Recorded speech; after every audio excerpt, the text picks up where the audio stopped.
Okay.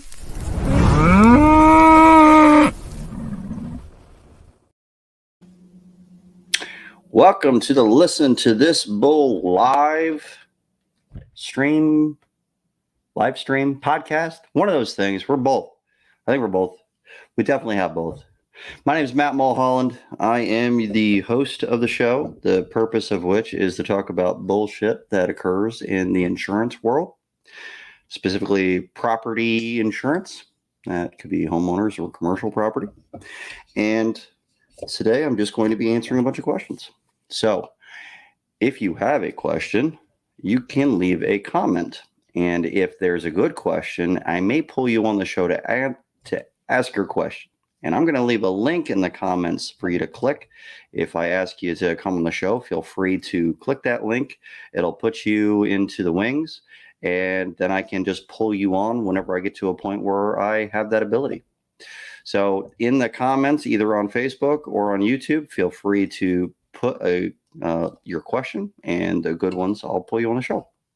So I'm tired. I just got done doing a class for attorneys about how to be a public adjuster, which sounds really weird, but it was very successful, I think.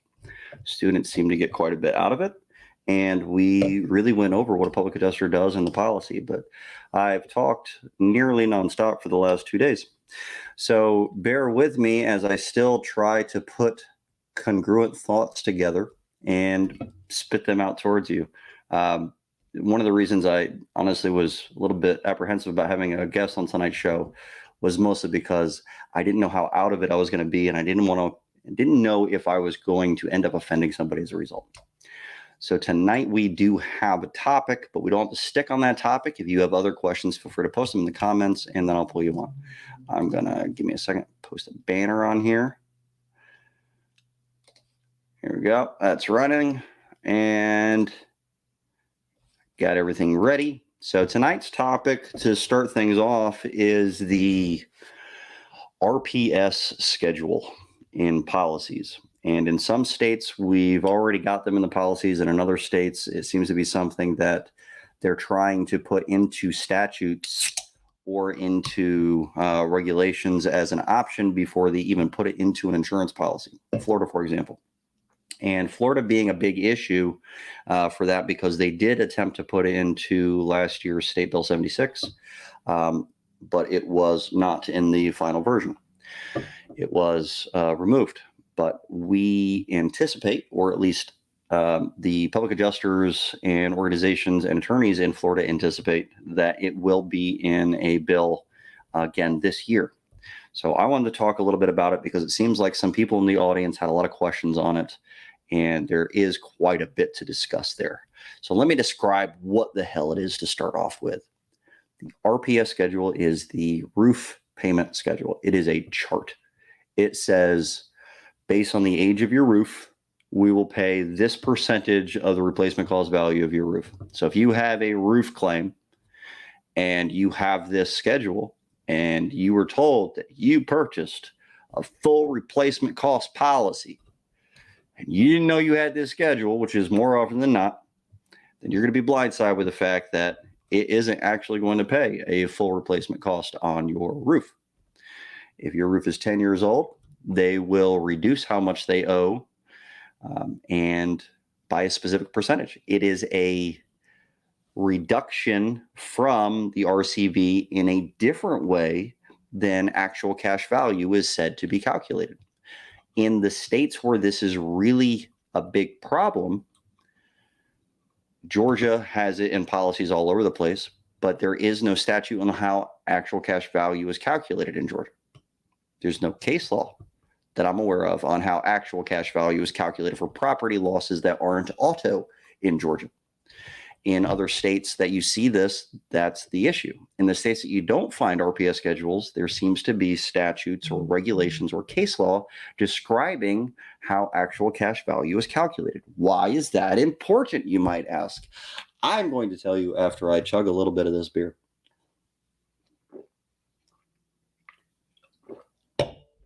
God. I was thirsty. My throat hurts.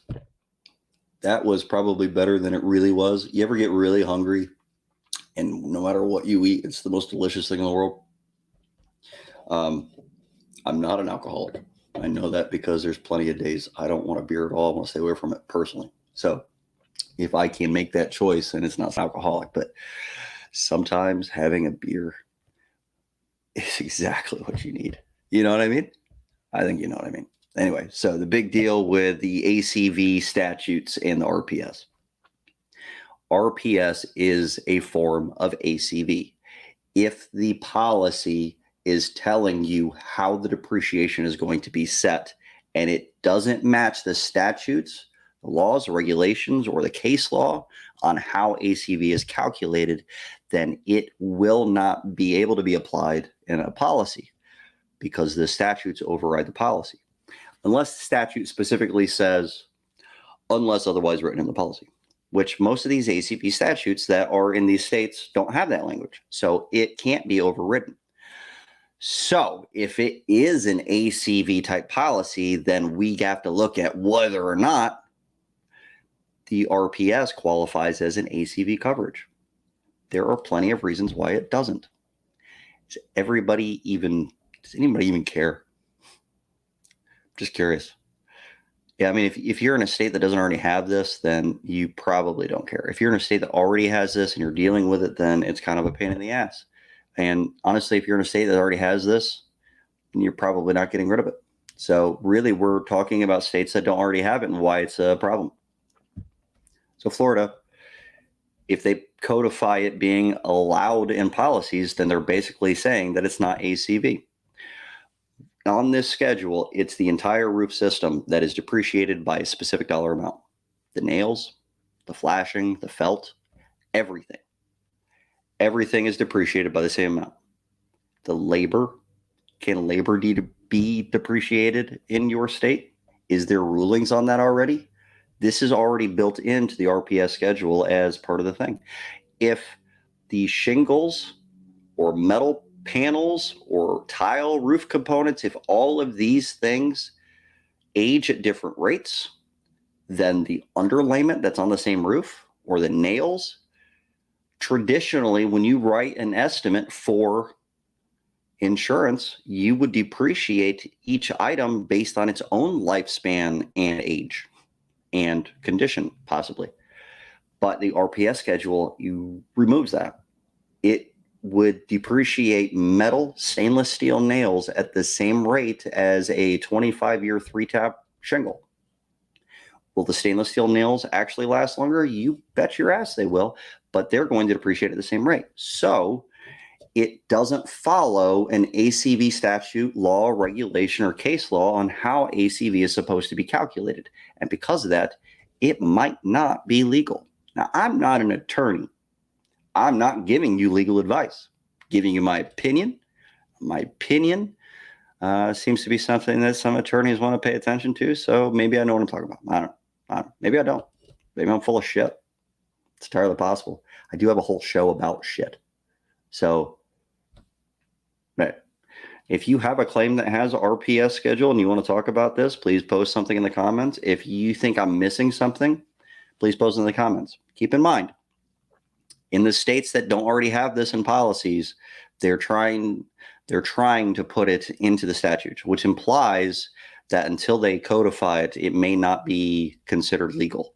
And I think that this is the reason. It doesn't meet the definition of ACV. It doesn't depreciate at the same rates as the materials that are on the roof, so it doesn't meet the same definition. Joe says, I have a $10,000 claim with Allstate, is paying $3,000 and the homeowner is paying $7,000. Why even have insurance? That's a good question. The whole purpose of homeowners insurance is to protect you from a financial burden that you can't afford.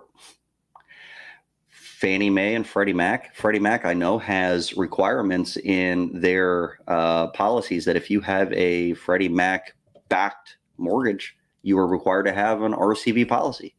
If the RCV policy that you have, that you were sold, that you were told is a replacement cost policy by the agent that sold it to you, doesn't have RCV on all of the coverage A and B items, then is it actually a legal document? I don't know. I'm not an attorney.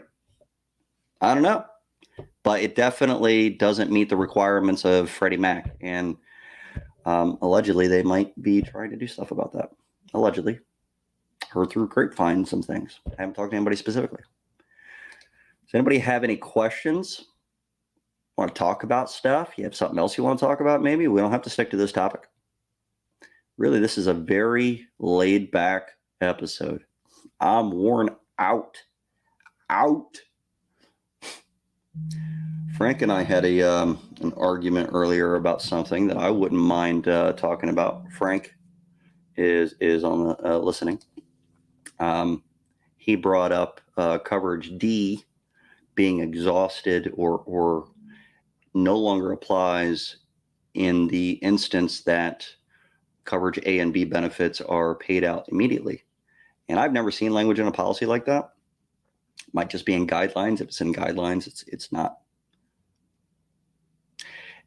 I think that we could talk about that. So, hell yeah, I think he's down for it. I tell you what, I'm going to shoot you an invite link, Frank. Hang tight, buddy. It'll just be a second. Actually, I'm going to go ahead and post that invite link in the comments. If you guys end up having a good question, I'm going to tell you to go to the comments, find that link I just posted, and click on it. That'll put you in the wings. Ooh, that's a good question. Do all RPS endorsements have to be signed by the policyholder? Not in many states. In certain states, if there is a reduction of coverage, it has to be signed off on, but not in all states. Georgia, they just have to give you notice of any kind of reduction in coverage from a renewal, and you have the option to say no. But if you don't do anything about it, it just automatically gets applied. I know there are many states that are like that. But there are certain states where if there is a reduction in coverage from a renewal or an endorsement they're about to apply, you have to sign off on it. Or if they aren't paying or giving you a full RCV value when they're selling you the policy, you might have to sign off on it. There is requirements for ordinance and law if you are opting out of that to sign off on in many states, as an example. So neck tat. I had some RPS fun today. I had an agent in my office reading a policy. She had some scary things to say. Really? The agent was saying terrifying things to you? Was she talking shit about her own insurance company? I wouldn't mind hearing that story, John, if you want to. Don't put yourself on the wings. I wouldn't mind hearing that story. How would a homeowner know they have this policy? Well, that's a good question. There are many insurance policies that, well, okay, let me start over. Deck pages list what is listed and which forms are in the policy. Most of these things are written into an endorsement, but not all of them. If it's not written into an endorsement, then it might be in the body of the policy and you might not know until you actually look at the full policy. If it is an endorsement, then it might be listed as a form on the deck page, and it might be called roof payment schedule or roof surface payment agreement, something to deal with roof. There are many carriers that don't name their endorsements on the deck page, and it might just be a couple of numbers and letters. I think American Family is one of those. It's either them or Auto Owners. It's one of those two. I get it backwards. It's one of those two. And it's just, it listed the form numbers. And so you have to get all those form numbers just to find out what the hell it is. And you can't make assumptions. But every policy is so very different. Many times RPS schedule or roof being a certain age becomes ACV is hidden inside the policy language. If it's hidden inside the policy language, you're not going to notice it on a deck page. So the only way you would know is if you actually review the entire policy. If ACV is not defined in the policy, would you believe there is still an issue between RPS and ACV? If it's not defined in the policy, a lot of states have it defined in statute or case law.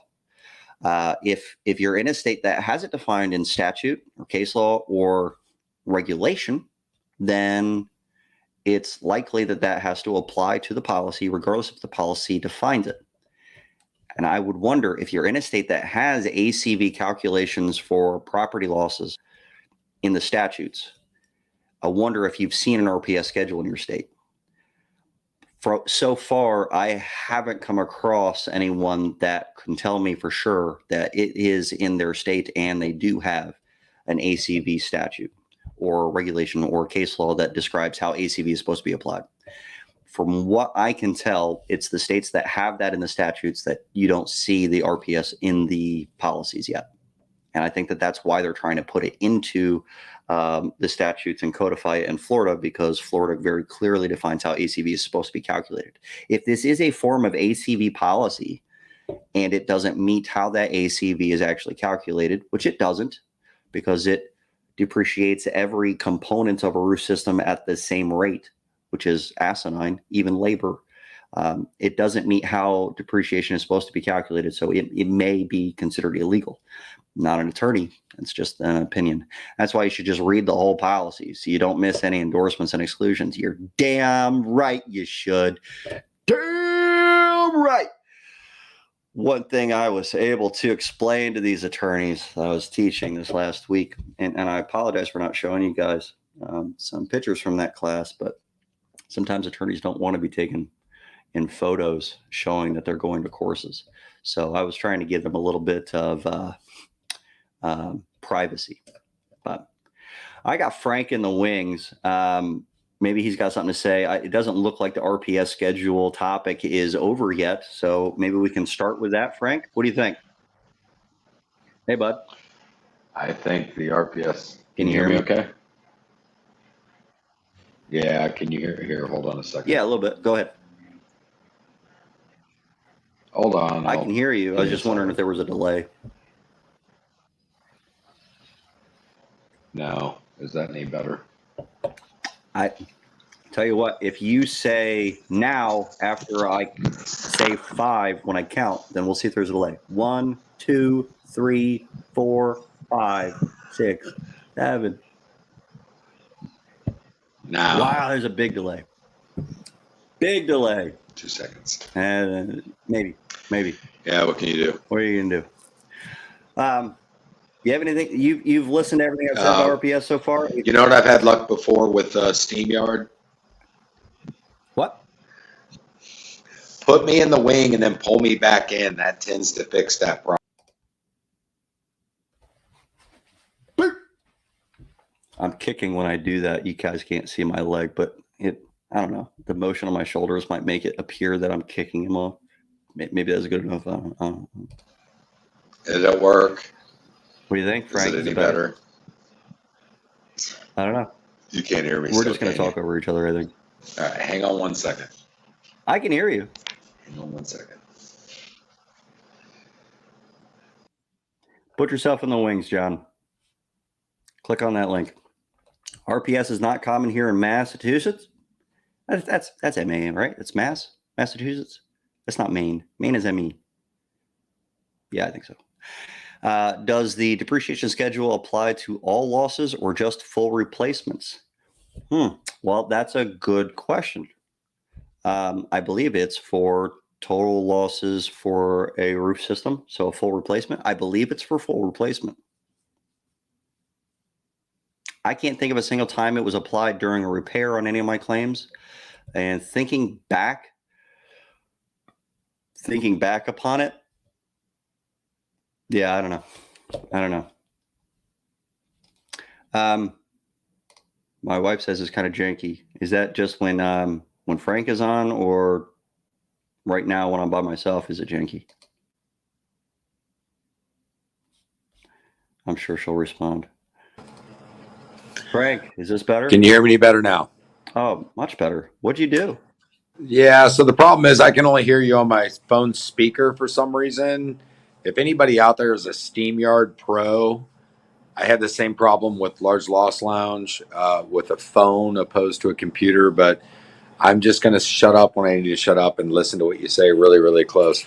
I thought you brought up some brilliant points about the age and depreciation of the nails and the underlayment, things along those lines.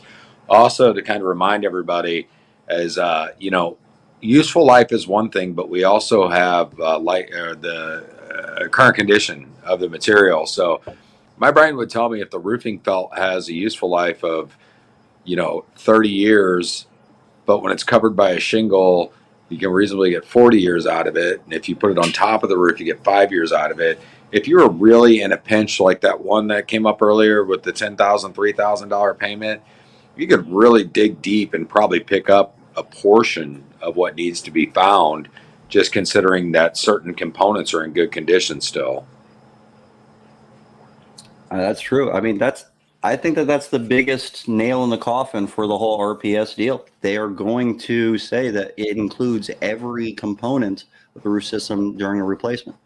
What's cool about the language in a lot of those, if it does have it in the policy, that same language also tells you that normal items that are replaced during a roof replacement, such as flashing, decking, they list those two things that they normally fight you on allowing you to have as normal items that are replaced during a roof replacement.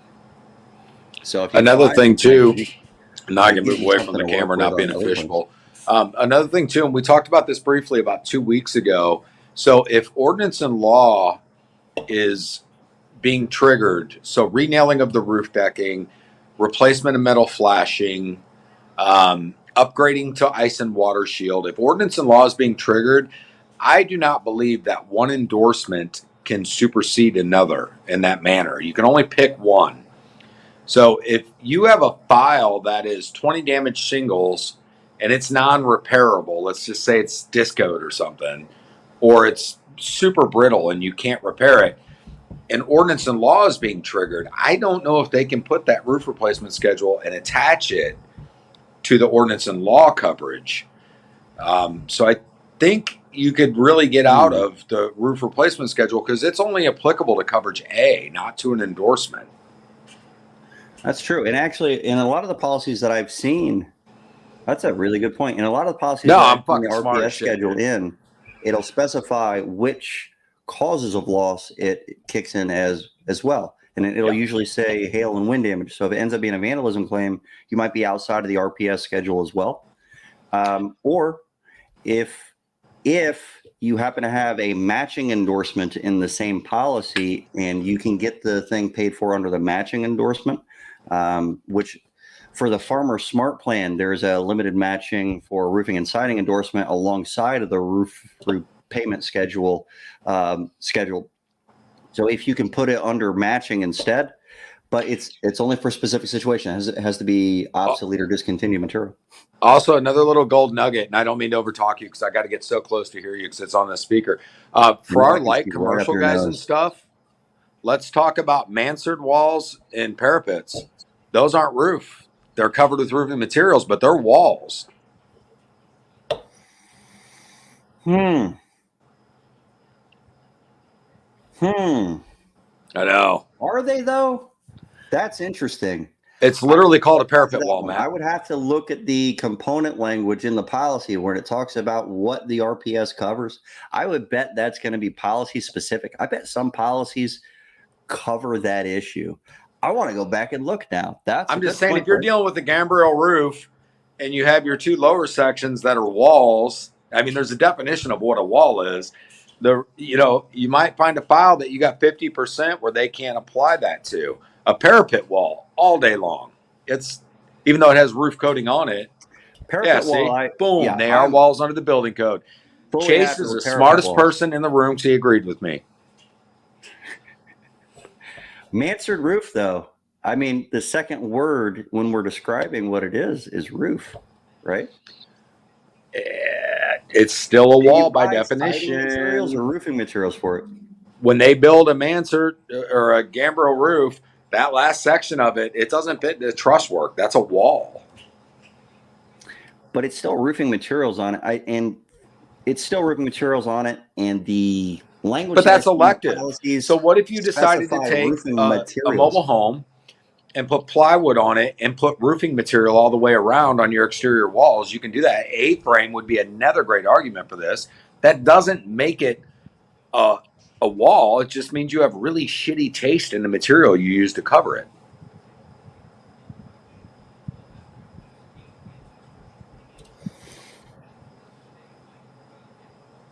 Do they have to put the same exterior insulation and house wrap and things on the Mansard roof portions of a Mansard roof? Only on that part Yeah. House wrap. Correct. Anyways, do you want to go into our argument earlier today about ALE? I don't know. I'm still a little bit flabbergasted by this because I've never thought about that at all. Well, you know what I think you should do real quick, because A, I have really shitty audio, and B, we have very intelligent contractors on here. Kick me the fuck off and bring on some people that have good audio, and I'll pull back in if needed. Right. This is a great conversation. This is a great conversation to have. Let's stay here. Yeah, maybe. I'm out, Casey, so if you I have want to some be able to hear information it. on Pull that, I'll Chase kick on. you on. Goodbye, sir. I'm booting you. Bye. I'm going to pull John on real quick while I'm waiting on other people to jump in on that. John, you had an interesting story to tell. Yes. Where's your hat? Yeah, I'm gonna turn these lights off real quick. No sombrero? No sombrero today. So we talked about this a couple weeks ago. It's the same one I had as American National claim. And they apparently are switching everything to RPS now. Whenever anybody renews, they're going to RPS at this rate. So do you guys have an ACV statute in your state? What do you mean by statute? Like, is there any laws under the insurance statutes that specify how ACV is supposed to be paid? Or is it in the regulations from your Department of Insurance describing how, for property losses, ACV is to be calculated? Not that I'm aware of. I mean, I don't really dig too Yeah. far into like statutes and laws, being a lowly contractor, not an attorney. What? But so, like I said, well, a couple weeks ago, we had this. He had a $9,500 deductible, and then the RPS kicked in, and there was zero funds paid by insurance at all. $22,000 job, and so I had an agent come in my office today just to kind of read this thing because she's an American National agent. So, and this was a Hartford claim, so it was kind of crossing different carriers. But I just wanted her to kind of break it down, like kind of pick her brain a little bit on it. So what we read in that Hartford policy was it only applies to wind and hail. It doesn't apply to anything else, and it only applies to the roof covering. So maybe getting into the Frank Dalton theory, if it's just the covering of the roof. Well, do they define covering in that policy? Not specifically. They just say roof covering. I'm going to assume they're going to index it sheathing because they don't like to consider the sheathing part of the roofing system. But like you said, a cover. Well, the sheathing was in the farmer's policy. That's the one I tend to like to quote the most because they have a lot of wording. And you can at least compare the farmer's policy to a lot of other policies. I do that all the time. I will send an adjuster information, policy language from the farmer's smart plan and say, well, if your policy actually said what you're saying that it says, it would say this. And it's completely different. But it labels and separates all that. But roof covering on the IRC IBC does not include sheathing. Roof assembly does.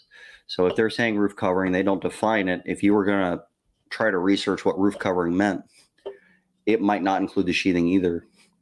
But that would mean that the sheathing, if it had to be replaced, would not have the same depreciation scale to deal with.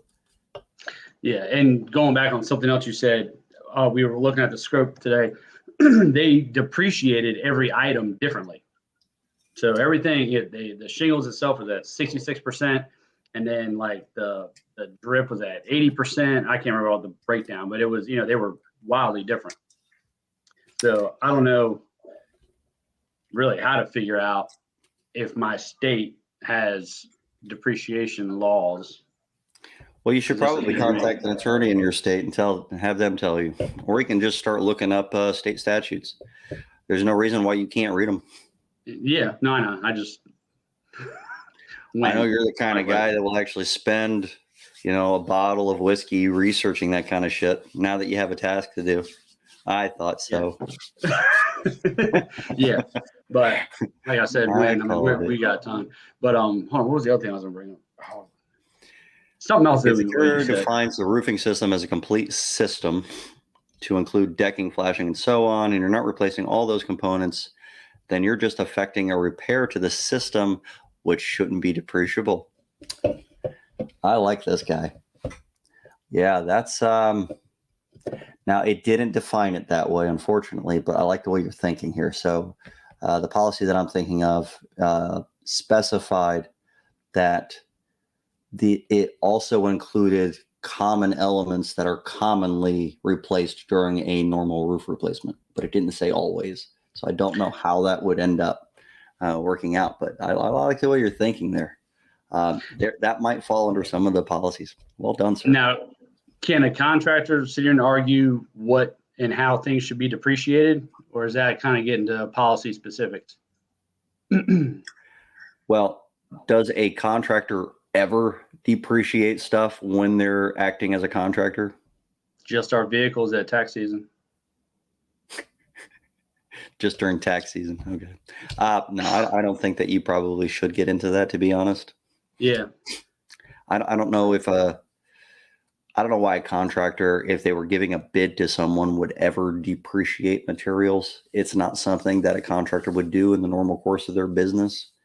So to try to Explaining argue their estimate is showing somebody that their roof is damaged is totally during their normal course of business. That I get. Maybe sharing the damages with an adjuster on site. That makes sense. The contractor would do that because they're the ones that would know what's damaged. I don't know.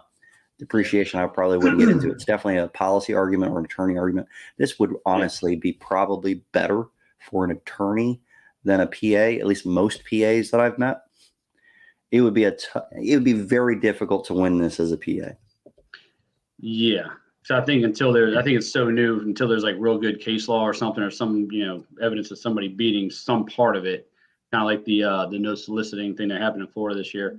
But, until you can bust a loophole in it, I think it's gonna be hard for us low end guys to be able to really knock it out.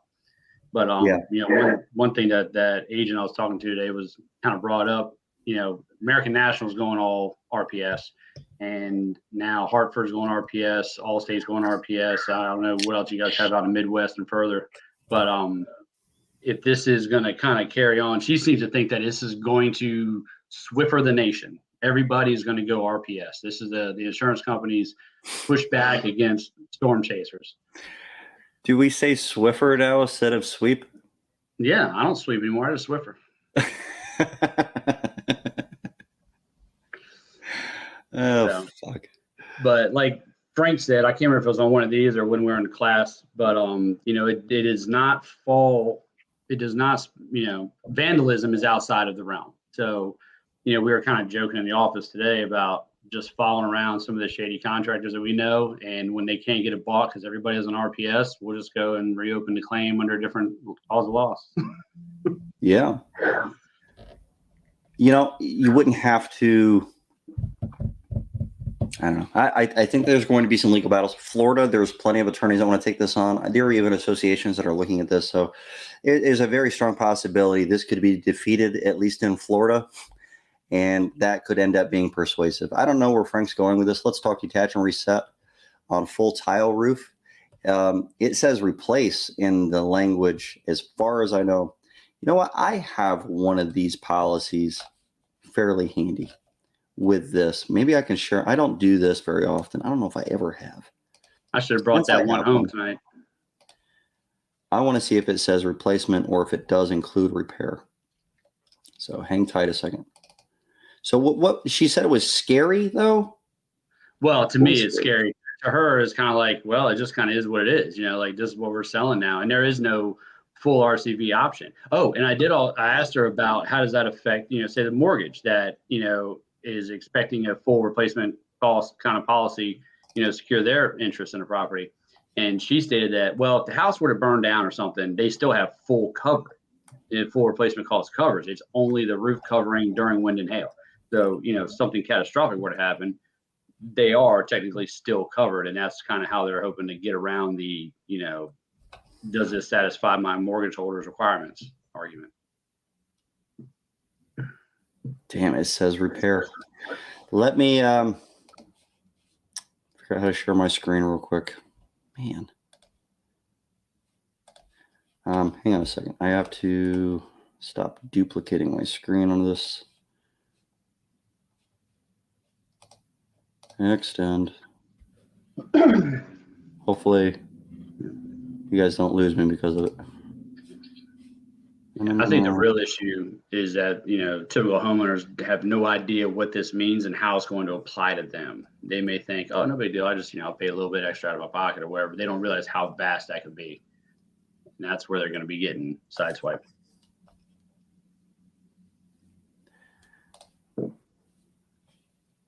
Okay. And share. So you're gonna let me? Oh, wait, just put it in the wings. This is cool. Hey, John, I'm gonna kick you off for a second just to make this as big as possible. Boop. Oh, that's my calendar. Pull this up. All right, this is a farmer's smart plan, and the roof payment schedule is right here. The roof surface material type is listed. Composition shingles, less than 30 years, greater than 30 years of their expected life. So 3 tabs and 30-year arcs fall under this. 30-year arcs and better, and even 50-year shingles fall under the same depreciation schedule here. Wood, tile, slate, metal. If I scroll up and I look at the definitions, it describes roof materials.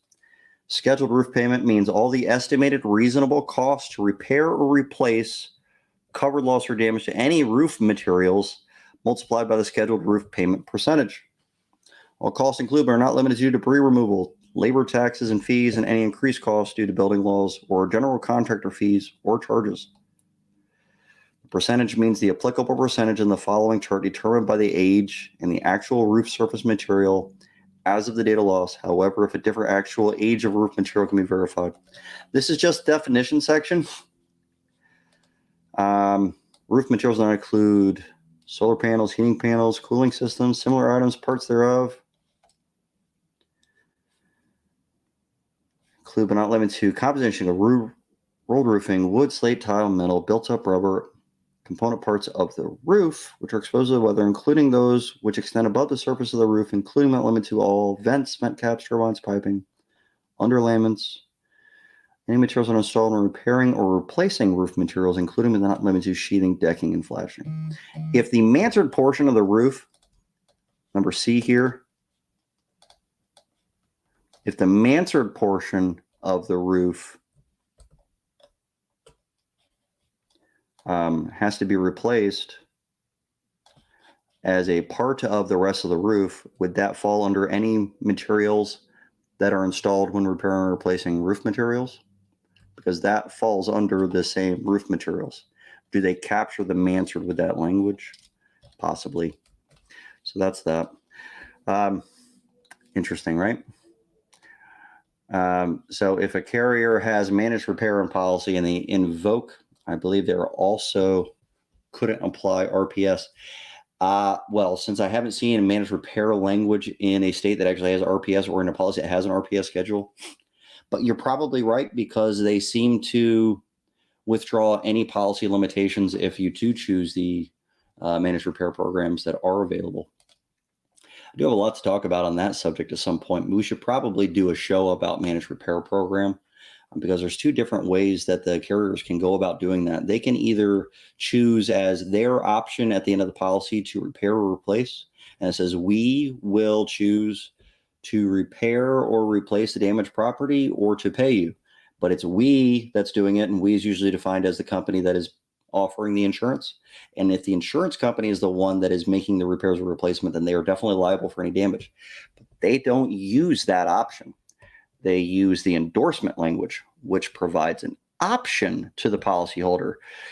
Do you want to use our managed repair program, which is an endorsement? It's an option. We're not going to choose to do it for you because it's an option. The unfair claim settlement practices item 14, or if it's numbered by letter like the NAIC does, it's one of the last ones. It might be the very last one. And it says that if the repairs of a repairer owned by or required to be used by the insurer must have processes in place to verify the workmanship of the repairer. If it's required by the carrier, now the carrier is liable according to the Unfair Claims Settlement Practices laws or act items. But if it isn't required, if it's an option for the policyholder, the same thing that the managed repair programs give them, now it's not required, and they could possibly put the liability under the contractors performing the work. Their preferred vendor might be the one that really gets screwed. John, you're back. You Yes, look bored. I'm just tired. It's been a long couple of days. So, Oh, me too. It's been a long time. I'm not going to do any more shows. We've already been on for 40 minutes. Holy shit. Well, this is a brand new topic that's hitting the industry, and it's getting bigger, so, and there's nothing really like it. It's not like trying to fight I repairability. didn't feel like I've been talking for 40 minutes. That's all I'm saying. It's just time has flown. I think that I blacked out at some point while I was talking, and I have no idea what I said. So hopefully I'm giving you guys something worthwhile. Well, I think this is going to be a very dynamic topic. I think it's going to be changing a lot. I can't wait to see what some of these, attorneys down south that, fight these things like lobbyists, see what they start coming up with, I think a lot of the issue that they're going to be bringing up, and I could be wrong. To be honest, I'm not involved in those conversations, but I think the biggest issue that they probably bring up is the fact that it does not meet the statute definition of how depreciation is going to be applied. And there's plenty of reasons why it doesn't. And that is a valid concern because policies have to apply statutory language. Unless the statutory language says that it'll give you a requirement, and then it might say unless the policy says otherwise or unless otherwise provided for in the policy, that kind of language. If it has that after the statute, then the policy can just revoke it and say we exclude this or something along those lines.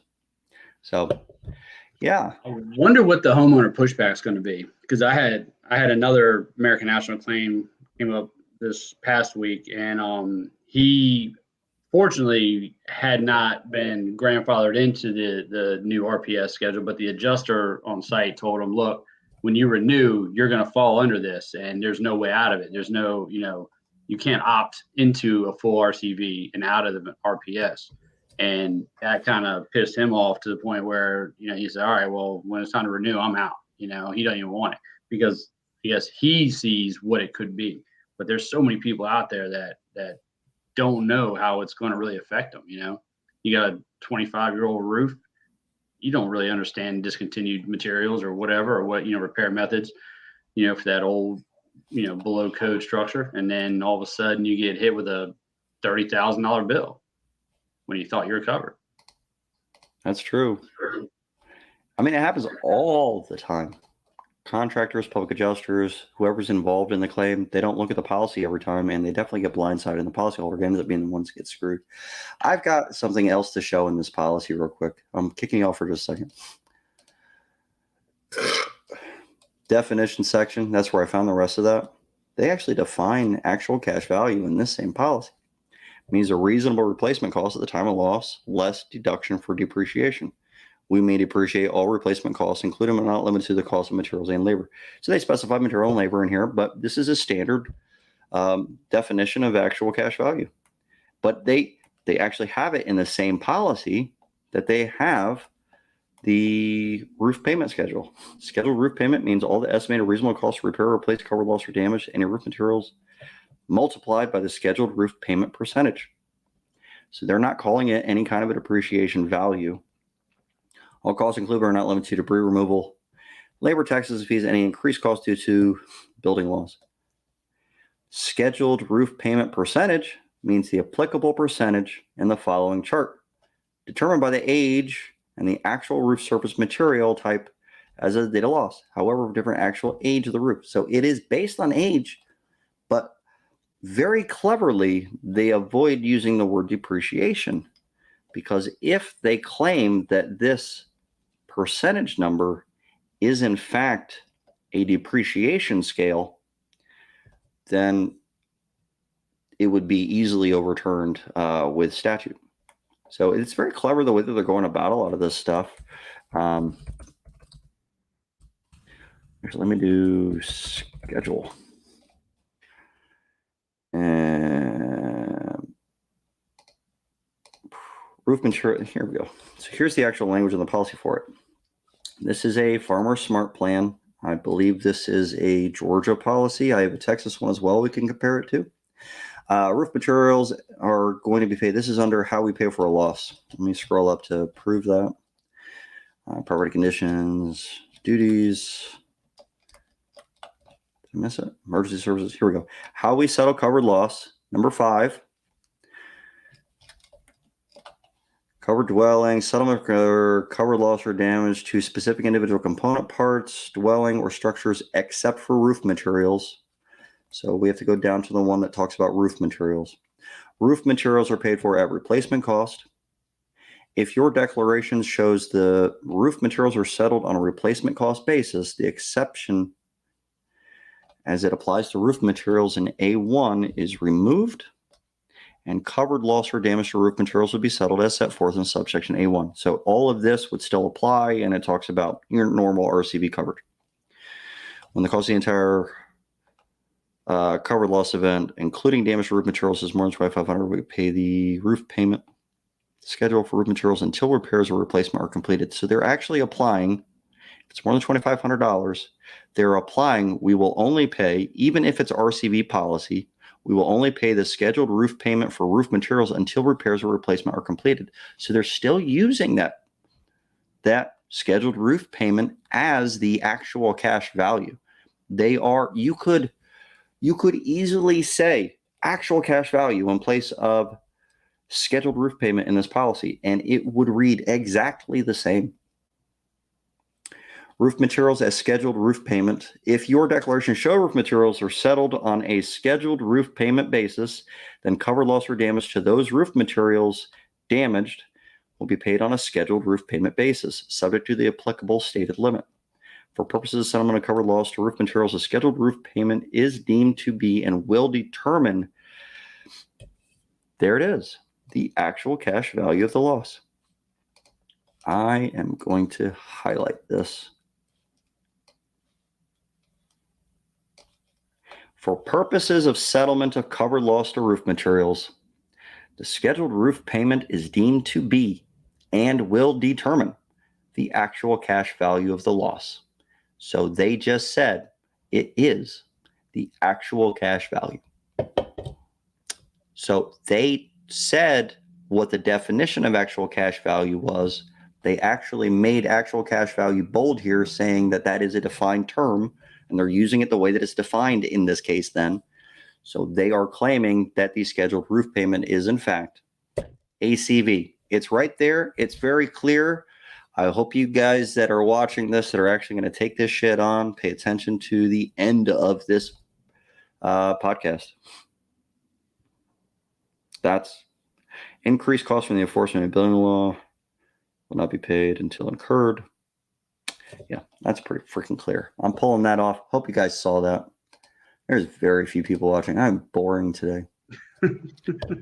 I am boring today. Make me exciting, John. It's the holidays. Everybody's running around frantic. Christmas shop. Yeah, maybe. Yeah. So, yeah, this thing's kind of got me a little scared. I'm not gonna lie. And I'm really curious to see how we're gonna fight this, or the attorneys. I feel like they screwed themselves by calling it actual cash value just then, and it doesn't even meet the definition. Okay, so if they call it ACV, and it's actually an RCV policy, does that mean that depreciation is still applicable, and the roof schedule can only be taken out of the net payment, the actual cash value? So that's not really what I'm saying, but possibly. I'm saying that if it is actual cash value, if that's the actual cash value, and the actual cash value definition says RCV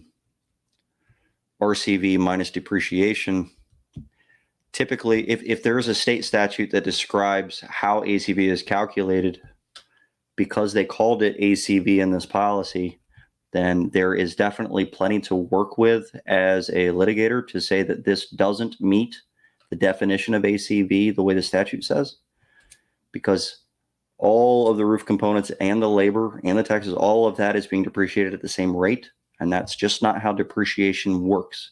It's on an item by item basis. So if the items, if it's not roof as a line item, which no insurance company is doing, then individual components of that roof are going to be depreciated separately based on their expected lifespan. They called it actual cash value. I think that's really good. Well, is there any classes coming up Q1 that aren't listed on the site as of now? Of course there are. We have a lot in the works, Hank. A lot. It's almost overwhelming. I'm tired. We have in total 392 different courses that we have planned. We've already offered some of those, but that's how many in total we have planned. For Q1, there's going to be some workshops that I haven't scheduled yet. And there's definitely going to be some stuff scheduled into March that I haven't put on the site yet. I may end up having to move one of the classes because of a convention that I was unaware of.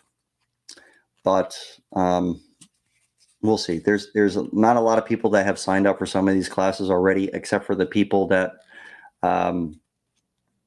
have purchased some blank courses that they can reuse, some enrollment keys and things. So as long as they haven't actually registered for the class, I may end up moving one just because of some stuff. So some changes might happen, but new classes that aren't listed, yeah, I have a few different workshops. I actually want to do a policy interpretation workshop.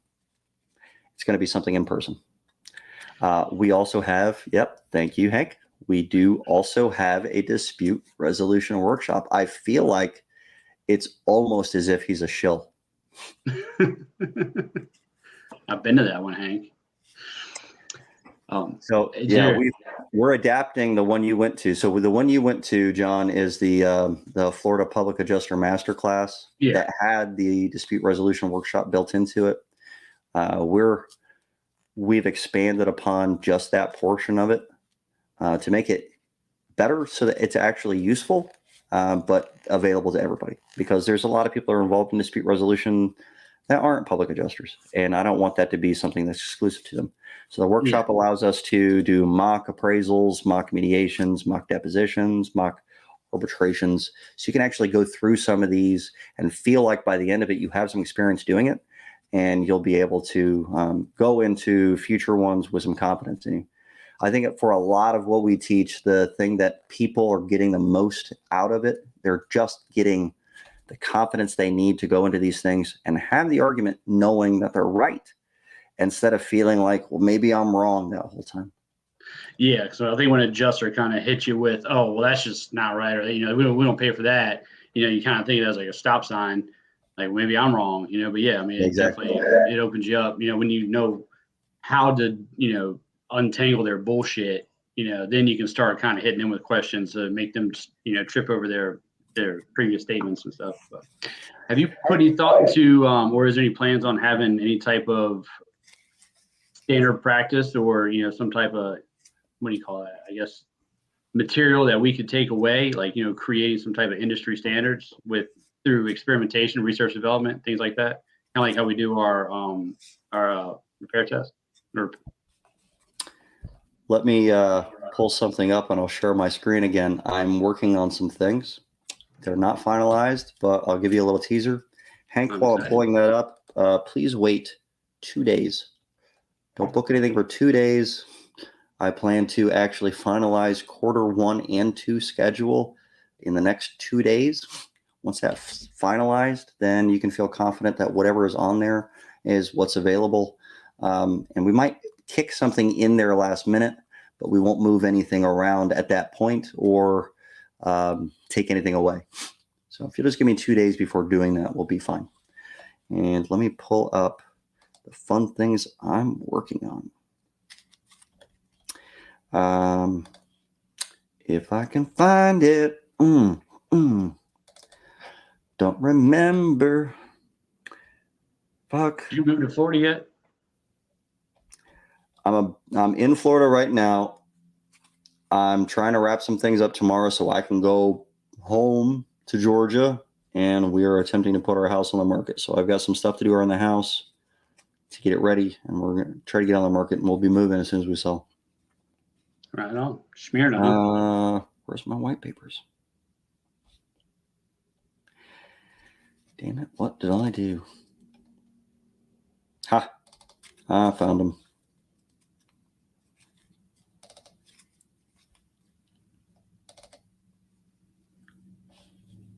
Almost done, John. You should just talk about anything. Anything, huh? Tell people about how you style your hair. Quickly. Actually, I had my head shaved professionally this weekend.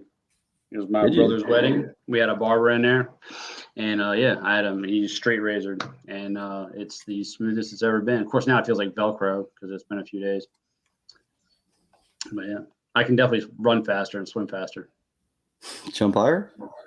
Can you No, jump? I'm still fat. Oh, Didn't damn. affect that. But downhill, good luck getting away from me. All right.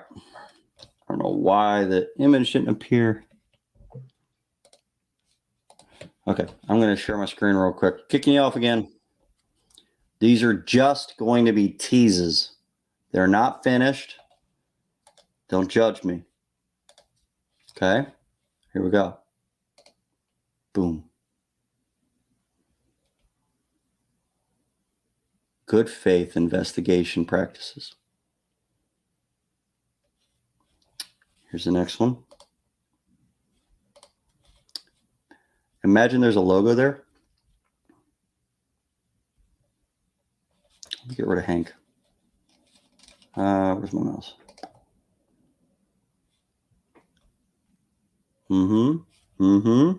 Yeah. There's a lot to work on here. A lot, but we're putting a lot of effort into this stuff, okay? And one more. And this is one I wrote and haven't logoed it yet. Yeah. That'll be fun to send to a carrier, won't it? All right, you guys. Those are just teases. Those are just, I need to get this one off the screen immediately. Get off. Someone's going to read that shit. They're going to zoom in so hard, and they're already going to start putting something out. I left that one up too long. A buddy of ours, another contractor, very successful guy, good friend. He actually obtained a letter from Roof Snake denouncing its effectiveness, saying that it causes a little bit more damage than it should, and it doesn't drive the nail completely down. It leaves a gap. Pretty much everything we went through. But yeah, he got a letter from Roof Snake. I want to see that letter so bad. I could try to get my hands on it. I haven't had to use it yet. I haven't really had too many Roof Snake John, requests from people.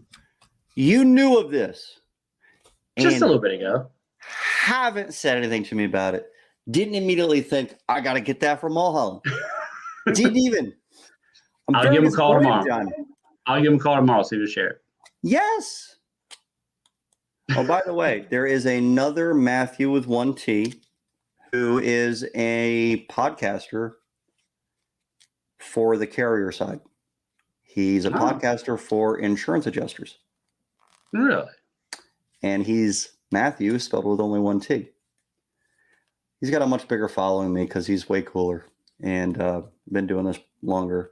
And I've been chatting with him, and we might be doing some stuff together here. We could have the Mattle Royale.